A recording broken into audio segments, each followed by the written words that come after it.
त्योहारों से पहले मोदी सरकार ने आम आदमी को बड़ी राहत दी है। जीएसटी काउंसिल की 56वीं बैठक में टैक्स स्ट्रक्चर में बड़ा बदलाव किया गया है। अब 4 टैक्स स्लैब की जगह केवल 2 टैक्स स्लैब रहेंगे। काउंसिल ने 12% और 28% टैक्स दरों को खत्म कर दिया है। सिर्फ 5 और 18% की नई दरें लागू होंगी। हेल्थ और लाइफ इंश्योरेंस पर अब कोई टैक्स नहीं लगाया जाएगा। इससे प्रीमियम करीबन 15% तक सस्ता हो सकता है। वित्त मंत्री ने बताया कि 33 जीवन रक्षक दवाएं, दुर्लभ बीमारियों और गंभीर बीमारियों के लिए दवाएं जो हैं वो टैक्स फ्री कर दी गई हैं। ये जीएसटी 2.0 रिफॉर्म लोगों की ज़िंदगी को आसान बनाएगा और अर्थव्यवस्था को नई रफ्तार देगा। ये फैसला 22 सितंबर 2025 से नए स्ट्रक्चर के तहत आम आदमी के रोज़मर्रा के इस्तेमाल की कई वस्तुएं सस्ती हो जाएंगी। अब जो सस्ती हो रही वस्तुएं उनके हम आपको बता दें, हेयर ऑयल है, साबुन है, शैम्पू, टूथपेस्ट, दूध, पनीर और भारतीय ब्रेड जैसी चीज़ों पर जीएसटी या तो कम कर दी गई है या फिर कई उत्पादों पर शून्य कर दिया गया है। एयर कंडीशनर, 32 इंच से बड़े टीवी, छोटी कारें, सीमेंट अब 18% स्लैब में आएंगे। वहीं पान मसाला, सिगरेट, तंबाकू उत्पाद, इरिटेड वाटर जैसे लग्जरी और सिन गुड्स के लिए 40% का एक विशेष स्लैब बनाया गया है। प्रधानमंत्री नरेंद्र मोदी ने इसे नेक्स्ट जनरेशन रिफॉर्म बताया, जिसका उद्देश्य व्यापार में सफलता लाना और आम नागरिक का जीवन आसान बनाना। तो आप देख सकते हैं एक नया रिफॉर्म जो हुआ है, 2.0 रिफॉर्म इसको नाम दिया गया है। और ख़ास तौर पर जिस तरह से पिछले दिनों जीएसटी की स्लैब को लेकर, जो उनके दरों का स्लैब है, उसे लेकर विधानसभा के भीतर और बाहर जो राज्यों में हंगामा हुआ था, इसके बाद ये उच्च सदन तक भी पहुंचा। और वहाँ पे जिस तरह से आम आदमी पार्टी ने खास तौर पर जो दवाइयाँ हैं और जीवन रक्षक जो दवाइयाँ हैं, उनके अलावा दूध, पनीर, ब्रेड, बटर, इनको लेकर जो सवाल उठाए थे उसको लेकर ये ध्यान में रखा गया है। और पिछले दिनों एक अंतर्राष्ट्रीय जो अर्थशास्त्रियों की जो समिट हुई थी, उसमें भी ये कहा गया था कि लोग इस समय भयभीत हैं टैरिफ को लेकर, कि अगर ट्रम्प टैरिफ लागू होता है तो किन चीज़ों पर महंगाई बढ़ेगी। उसको लेकर ये एक कुहासा छांटने का एक काम कहा जा सकता है कि सरकार ने कुहासा दूर किया है कि किसी भी तरह से ट्रम्प टैरिफ का असर रोज़मर्रा की चीज़ों पर नहीं पड़ने वाला है। अलबत्ता सरकार की एक कोशिश रहेगी कि जिन चीज़ों पर अभी तक जो है वो टैक्स ज़्यादा थे, एक्साइज को लेकर भी पिछले दिनों मंथन हुआ था और उसमें भी इस तरह के रिफॉर्म देखने को मिले थे। अब जीएसटी को लेकर रिफॉर्म देखने को मिला है। और अगर व्यापारी वर्ग की बात करें, खास तौर पर छोटे व्यापारियों ने इस रिफॉर्म का खुलकर स्वागत भी किया है। अब जीएसटी को लेकर अलग अलग प्रतिक्रियाएं आपको दिखाते हैं। पहले दिखाते हैं आपको प्रधानमंत्री नरेंद्र मोदी ने क्या कहा है जीएसटी की नई स्लैब दरों को लेकर।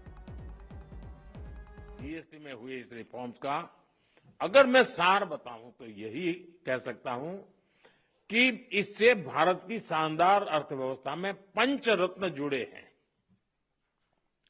पहला, टैक्स सिस्टम कहीं अधिक सिंपल हुआ।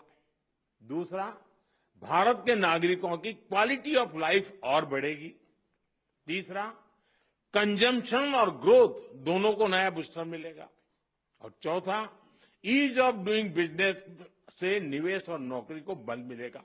और पांचवा, विकसित भारत के लिए कोऑपरेटिव फेडरलिज्म यानी राज्यों और केंद्र की साझेदारी और मजबूत होगी। साथियों, नागरिक देवो भव ये हमारा मंत्र है। इस वर्ष सिर्फ जीएसटी में ही कमी नहीं की गई, इनकम टैक्स में भी बहुत कम किया गया है। 12 लाख रुपए तक की इनकम पर टैक्स को जीरो किया गया है।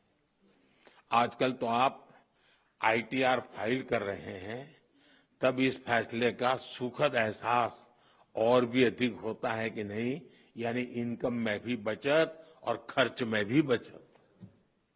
अब ये डबल धमाका नहीं है तो क्या है।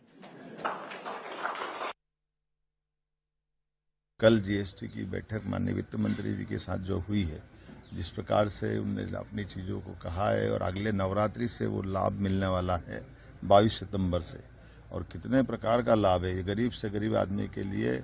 ये हमारे लिए ज़्यादा आनंद की चीज़ है कि जो मध्यम वर्गीय गरीब और कई प्रकार की सुविधा दिन उपयोगी में जो हर कोई व्यक्ति भी लेता है, उन सबको भी इसका लाभ मिलेगा। इस पूरे लाभ को हमारे देश के 90% से ज़्यादा आबादी, लगभग 125 करोड़ से ज़्यादा लोगों को लाभ मिलेगा। ये प्रधानमंत्री का ही कलेजा हो सकता है कि वो अपने देश की आर्थिक ताकत को भी बढ़ाए रखने की स्पीड बनाए रख रहे हैं। तो इसी कारण से भारत आज दुनिया की चौथी अर्थव्यवस्था में आया है। अब आपको बताते हैं जीएसटी रिफॉर्म 2.0 में क्या सस्ता किया गया और क्या महंगा किया गया। तो जिस तरह से पहले दीपावली के पहले से एक गिफ्ट माना जा रहा है, 33% जो जीवन रक्षक दवाएं हैं उन्हें, जैसे उसमें कैंसर की दवाइयाँ भी शामिल हैं, दुर्लभ बीमारियों की दवाएं भी शामिल हैं, उन्हें जो है 0% स्लैब में रखा गया है। व्यक्तिगत जीवन बीमा, जो स्वास्थ्य पॉलिसी है, हेल्थ इंश्योरेंस होते हैं, मेडिक्लेम होते हैं, उन सब को 0% स्लैब में बड़ी राहत कह सकते हैं। मानचित्र, chart, globe pencil, rubber sharpener, ये तमाम स्टेशनरी जो चीज़ें हैं, इसके बाद जो रोज़मर्रा की वस्तुएं हैं, दूध, छेना या पनीर, इससे पहले पैक और लेवल जो चीज़ें है, इन सभी चीज़ों को जीरो टैक्स वाली स्लैब में रखा गया है, जो कि एक बड़ी राहत है। अब 5% वाले में देख लीजिए, बालों का तेल है, हेयर ऑयल है, शैम्पू है, टूथपेस्ट है, टॉयलेट साबुन है, टूथब्रश है, शेविंग क्रीम है, जो रोज़मर्रा की चीज़ें हैं, जो दैनिक उपयोग की चीज़ें हैं, मक्खन, घी, पनीर और डेयरी स्प्रेड, नमकीन हैं। इसके अलावा बर्तन हैं जो कि निचले वर्ग से लेकर मध्यम वर्ग के लोग उपयोग करते हैं।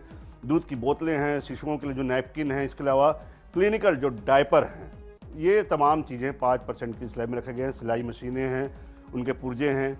ये ध्यान रखा गया है कि जो निचले मध्यम वर्ग के लोग हैं, उनकी जो चीज़ें हैं, थर्मामीटर, मेडिकल ग्रेड ऑक्सीजन, सभी डायग्नोस्टिक किट और अभिकर्म जितनी भी उपकरण हैं, चश्मा है, ये जो रोज़मर्रा की चीज़ें हैं, जो लोअर क्लास से लेकर मिडिल क्लास तक जो है यूज़ करते हैं और रूटीन में यूज़ करते हैं, रोज़मर्रा की चीज़ें हैं, ये तमाम चीज़ों को, किसानों के लिए जो ट्रैक्टर के टायर हैं, पुर्जे हैं, इसके अलावा खुद ट्रैक्टर भी जो है, उन्हें केवल और केवल 5% की स्लैब में रखा गया। तमाम वो ज़रूरी चीज़ें जिनका रोज़मर्रा का जो है वो उसमें काम आते हैं, और लोअर क्लास से लेकर मिडिल क्लास के जो लोग हैं, वो जो रोज़ उपयोग करते हैं इन तमाम चीज़ों को, और ख़ासतौर पर किसानों के लिए, स्वास्थ्य के मामले में, ये तमाम चीज़ें, बच्चों के मामले में, शिक्षा के मामले में, जितनी भी चीज़ें हैं, पेट्रोल, एलपीजी और सीएनजी कारें जो हैं, इनके भी देख लीजिए, इनमें भी 5% स्लैब में इनको शामिल किया गया है। लग्जरी कारों को छोड़कर डीजल और डीजल हाइब्रिड कारें जो हैं, जो कि 1500 सीसी तक के जो है उनमें हैं, तमाम जो चीज़ें अभी आप देख सकते हैं कि जो भी मध्यम वर्गीय उपयोग करते हैं वो 1100 से 1200 सीसी तक की कारें उपयोग करते हैं। उनके लिए एक बड़ी राहत है ये कि उसे केवल और केवल 5% की स्लैब में रखा गया है। मोटरसाइकिल है, इसके अलावा जो 350 सीसी है, जो मतलब जो रेसिंग बाइक है, उनको छोड़कर माल परिवहन के लिए जो मोटर वाहन हैं, उन तमाम चीज़ों को, जो छोटे एस और टेबू चप के वाहन जो होते हैं, एयर कंडीशनर हैं, आप सोचिए कितनी सारी चीज़ों को केवल 5% के स्लैब में रखा गया है। ये बड़ी राहत एलईडी एलसीडी टीवी है, ये तमाम जो चीज़ें हैं, बड़ी राहत मध्यम वर्ग को, निचले वर्ग को, ख़ास तौर पर बच्चों को, जो पढ़ने वाले बच्चे हैं उनको, किसानों को। अब 40% में देख लीजिए, नशे की जो चीज़ें हैं, पान मसाला है, सिगरेट, गुटखा है, बीड़ी है, इनको 40% के स्लैब में इनको रखा गया है। अतिरिक्त चीनी या स्वाद वाले जो वातित पानी है, कैफीन युक्त पेय हैं, यानी कॉफ़ी हो गए, गैर मादक पेय पदार्थ है, जितने भी जो मिनरल वाटर के अलावा जो तमाम जो कोल्ड ड्रिंक्स होते हैं, उन पर 40% का जो है वो टैक्स लागू होगा। इसके अलावा जो सिगार के लिए धूम्रपान पाइप जो अगर उपयोग करते हैं, इलेक्ट्रिक सिगार के लिए जो है वो उपयोग करते हैं, वो तमाम चीज़ें, बड़ी जो रेसिंग कारें हैं 350 सीसी से अधिक जो रेसिंग के काम आती हैं, उनको पर जो है वो टैक्स लगाया गया है 40% का। और निजी उपयोग के लिए प्राइवेट जेट जो लोग हायर करते हैं, चार्टर प्लेन जो हायर करते हैं, उनके लिए 40% का स्लैब जो है रखा गया है। इसके अलावा बोट्स हो गए हैं, में खासतौर पर क्रूज़ जो शामिल हैं, उनके लिए जो है 40% के स्लैब में उन्हें रखा गया है। इसके अलावा आर्मरी जो है उनके लिए बढ़ा दिया गया है, रिवॉल्वर और पिस्तौल जैसे जो चीज़ें, आर्मरी जो पर्सनल सेफ्टी के लिए उपयोग किया जाता है, सट्टा, कैसीनो, जुआ, घुड़दौड़, लॉटरी, यानी जो हायर क्लास की जितनी भी चीज़ें हैं, एक लोअर मिडिल क्लास को छोड़कर जो हायर क्लास की जो चीज़ें हैं, उन हायर क्लास की चीज़ों पर जो है उन्हें एक स्पेशल स्लैब बनाया गया है 40% का, ताकि इन चीज़ों में जो है वो ज़्यादा इन्हें उपयोग में न लाया जाए।